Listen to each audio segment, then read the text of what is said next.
नमस्कार दोस्तों, मैं प्रिंस धीमान स्वागत करता हूं आपके अपने YouTube channel king of stocks में। देखिए, जैसा कि आपको पता है कि कल मैं आपको वीडियो नहीं दे पाया आज के स्टॉक्स के लिए, क्योंकि मैं थोड़ा सा बिजी था अपनी स्ट्रैटेजी वाली वीडियो बनाने में। उसमें मुझे 3 साढ़े 3 घंटे लगे। आप सबके लिए मैंने मेहनत करी है और प्लीज़ उसमें लाइक करने में कोई कमी ना छोड़ें, उसको लाइक करें अच्छे से। देखिए, बहुत मेहनत लगती है एक वीडियो बनाने में। तो चलिए, ज़्यादा टाइम ना गवाते हुए हम सीधा टॉपिक पे आते हैं। लेकिन उससे भी पहले देखिए, स्टॉक सिलेक्शन लाइव मार्केट में कैसे करते हैं वो मैंने आपको वीडियो में समझाया। उसके बाद आज मैंने जो 2-3 ट्रेड दी थी उनमें से एक ट्रेडिंग उस वीडियो के बेस पे भी थी, जो स्ट्रेटेजी थी उसके बेस पे भी थी कि कैसे लाइव मार्केट में स्टॉक सिलेक्शन करें। बिल्कुल डिटो सिनेरियो बना और उसके बाद जो ब्रेकडाउन मिला वो आप सब लोगों के सामने है। बहुत बढ़िया, नियर अबाउट 1%, मोर देन 1% से मतलब प्रॉफिट मिला। तो आप लोग देखिए, सीखिए, कोई इशू नहीं है, बहुत सारा पैसा कमाइए और इसी तरह इस चैनल के साथ जुड़े रहिए और अच्छी से अच्छी स्ट्रेटेजी मैं लेके आता रहूँगा। बाकी अगर कोई इसी तरह के लेवल सीखना चाहता है तो वो हमसे पर्सनली कॉन्टैक्ट कर सकता है। हमारा जो कोर्स है, कंटेंट है, सब बेस्ट है। आप उसका लाइव एग्जांपल देख सकते हैं। देखिए, अब सिंपल सी बात है, आप खुद समझिए कि अगर फ्री में इतना मिलेगा तो पेड में कितना मिलेगा। लेकिन तब तक, जब तक पेड कोर्स में नहीं हो, तब तक फ्री में टेक्निकल एनालिसिस होती रहेगी। आप कमाते रहो, कोई इशू नहीं है, खूब इंजॉय करो। तो चलिए सीधा टॉपिक पे आते हैं और देखते हैं कल के मार्केट का व्यू। तो सबसे पहले जो स्टॉक लेकर के आया हूँ मैं आपके लिए, टाटा स्टील लेकर के आया हूँ। आप टाटा स्टील कहोगे कि टाटा स्टील में ऐसा क्या है जो कल के लिए इसको हमने चूज किया। तो आप देखिए, मैं आपको समझाता हूँ। मार्केट ऊपर गया था, वापस आ गया, फिर ऊपर गया, फिर वापस आ गया। एक ये पहले रेजिस्टेंस बना, फिर सपोर्ट बना, देन अब फिर रेजिस्टेंस बन रहा है। सिनेरियो इसमें दो बनेंगे, मैं आपको दोनों समझाऊंगा। लेकिन उससे पहले आप समझने की कोशिश कीजिए कि मार्केट नीचे आया, फिर ऊपर गया, फिर नीचे आया, फिर ऊपर गया, फिर नीचे आया, फिर ऊपर गया। कुछ हेड एंड शोल्डर पैटर्न बन रहा है और आप सब लोग जानते हैं कि हेड एंड शोल्डर कितना बढ़िया काम करता है। चलिए, फिर भी हम ये मान के चलते हैं कि नेक्स्ट डे मार्केट का रुख कैसे भी पलट सकता है। अगर निफ्टी पॉजिटिव, निफ्टी नेगेटिव, कुछ भी हो सकता है। FII, DII कुछ भी हो सकता है। उसके लिए अब आप ये लेवल नोट कर लीजिए आराम से। अगर 1130, 1131, 1132 में इसको लेवल को लिख देता हूँ फिर भी एक बार। 1130 से 1132, 32 भी क्या, 33 कर लीजिए। इसके बीच में मार्केट आपको कहीं दिखता है, कहीं नजर आता है, कुछ भी लगता है, आप इसको बाय करके चलेंगे अगर बाय सिनेरियो बनता है। अदरवाइज सेल करके चलेंगे। देखिए, व्यू हमें दोनों तरफ का रखना है। प्रेफरेंस हम रखेंगे एक तरफ की, बट व्यू हमें दोनों तरफ का रखना है। पता लगे मार्केट निफ्टी ही नेगेटिव हो जाए, अपना पूरा मार्केट नेगेटिव हो जाए, एशियन मार्केट नेगेटिव हो जाए, यूरोपियन मार्केट नेगेटिव हो जाए, तो फिर क्या करेंगे? व्यू चेंज करना पड़ेगा ना। तो इसलिए सडन मूव चेंज करने के बजाय हम मार्केट के अंदर अपने डबल मूव रखेंगे, मतलब व्यू रखेंगे। तो चलिए, अब मैं आपको एक और लॉजिक से समझाता हूँ। सपोज ये हमने आपको एक लेवल दे दिया। अब मार्केट चला, चलते चलते चलते उस लेवल पे पहुंच गया। अब हमने कहा था कि बाय। अब कई लोग कहेंगे कि यार ये तो बाय गया नहीं है, या बाय गया। पहले हम बाय का जाने का सिनेरियो देखते हैं, फिर ना जाने का सिनेरियो देखेंगे। थोड़ा ट्रांजैक्शन बनाता हुआ ऊपर चला गया, हमने एंट्री ले ली, हमने प्रॉफिट ले लिया। सपोज ये सिनेरियो नहीं बनता, मार्केट के अंदर कुछ प्राइजेक्शन बनाता हुआ नीचे आ जाता है। अब आप कहोगे कि ये तो गया नहीं, नीचे आ गया। तो सर, आपको प्राइजेक्शन समझना पड़ेगा, प्राइजेक्शन समझना पड़ेगा। देखिए, अगर इस तरह की चीजें आप चाहते हो तो वो मैंने आपको बता दिया, पेड ग्रुप में सब कुछ अवेलेबल है। बट पेड ग्रुप में भी अवेलेबल है और पेड कोर्स में भी अवेलेबल है। बट फिर भी आपको सिनेरियो देखना पड़ेगा कि बाय सिनेरियो बन रहा है, सेल सिनेरियो बन रहा है। जिस हिसाब से सिनेरियो बन रहा है, लेवल आपका वही रहेगा, इमीडिएट टाइम पे वही आपका सपोर्ट बनेगा, वही रेजिस्टेंस बनेगा। तो इसलिए इस तरीके से आपको मार्केट को चेक करना है कि मार्केट उसको तोड़ के ऊपर जाएगा या नहीं, नीचे आएगा। नीचे आएगा तो सेल करेंगे, ऊपर जाएगा तो बाय करेंगे। सिंपल है। चलिए चलते हैं नेक्स्ट स्टॉक पे। नेक्स्ट स्टॉक लेकर के आया हूं मैं आपके लिए बजाज फाइनेंस। अब बजाज फाइनेंस देखते हैं, मैं आपको दिखाता हूँ। बजाज फाइनेंस जो है, बहुत बढ़िया जगह पे इस टाइम ये होल्ड किया हुआ मार्केट। देखिए, अब मार्केट में देखिए क्या हो सकता है सिनेरियो।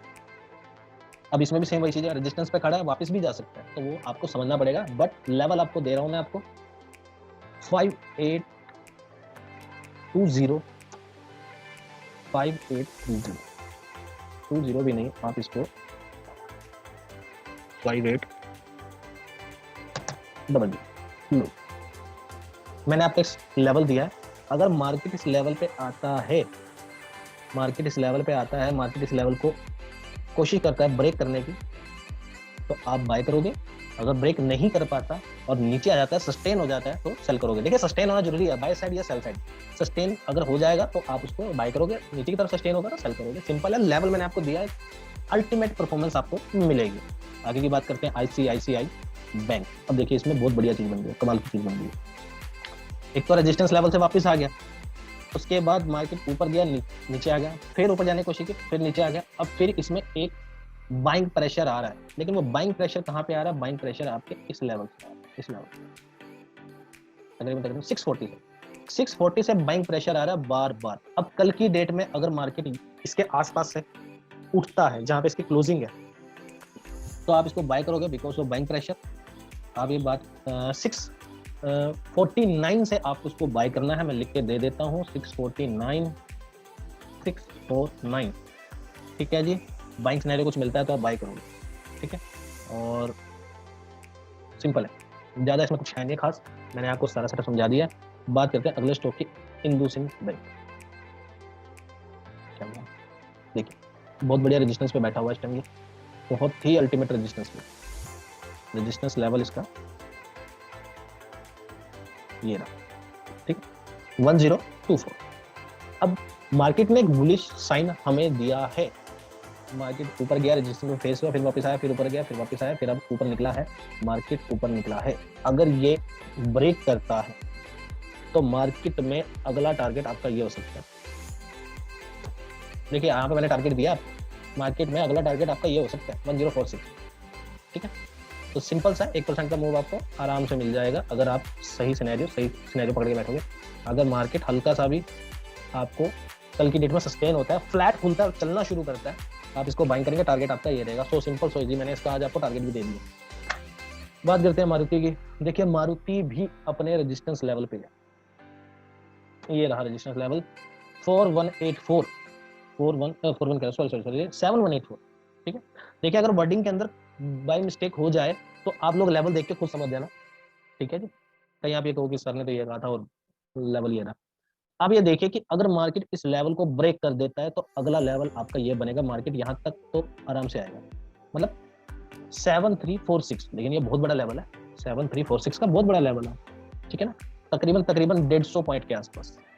तो बट इसके लिए कोई बड़ी बात नहीं है, क्योंकि देखिए आज का इसका 100 पॉइंट का ऑलमोस्ट गेन था, उससे एक दिन पहले भी 116 पॉइंट का गेन था, जिस दिन लो मारा था इसने 350 पॉइंट का लो था, तो इसके लिए कोई बड़ी बात भी नहीं है। लेकिन अगर सही जगह पे पकड़ लेते हो तो सर आपके लिए बहुत फायदेमंद रहेगा। अब मैं आपको सिंपली बता देता हूँ कि क्या करना है। आपको 7180 से 7220, सही है ना, सही लिखा है ना मैंने, अगर कुछ गड़बड़ हो देख लेते हैं। 7172, ठीक है।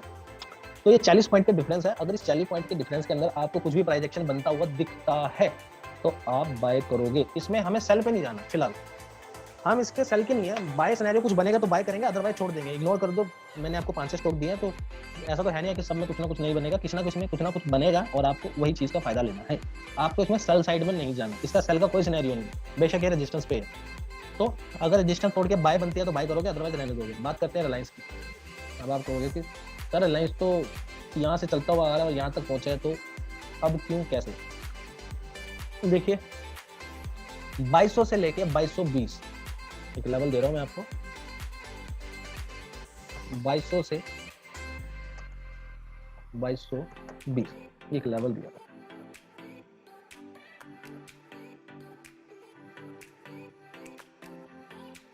बीस नहीं, आप इसको 30 कर लो, ठीक है।